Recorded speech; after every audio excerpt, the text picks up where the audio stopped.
Assalomu alaykum hurmatli kuzatuvchilar. Biz hozir Andijon tuman Chilon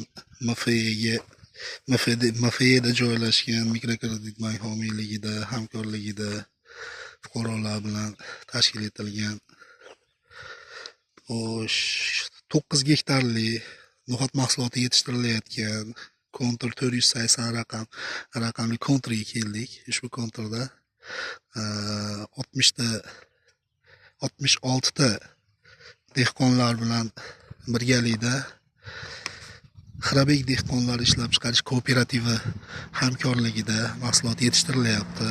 No'xat mahsuloti yetishtirilyapti. Bu birinchi ekin mahsuloti hisoblanadi.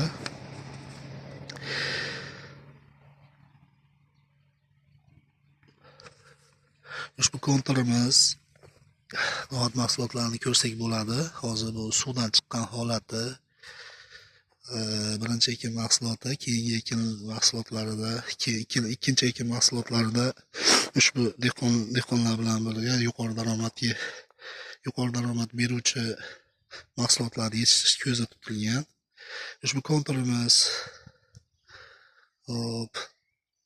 uzunasiga 400 metr, eniga 550 metrdan iborat bo'lgan ushbu konturimiz atrofi terazor bilan o'ralgan.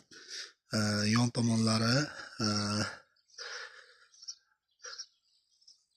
tomonlari aholi hududiga biriktirilgan.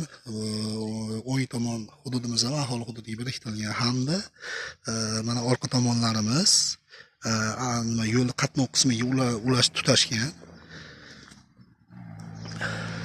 Ushbu konturimizda no'xat mahsuloti birinchi ekin mahsulotini har bir gektar 60 ta fuqarolarga 10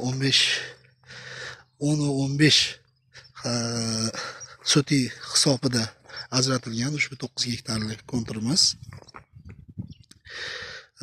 no'xat mahsulotini har bir gektar hisobida 4 tonnadan mahsulot yetishtirib olish rejalashtirilgan va ushbu orqali fuqarolarni o'zini band qilish hamda daromadlarini oshirish, shu mahsulotni yetishtirish orqali daromadli qilish rejalashtirilgan.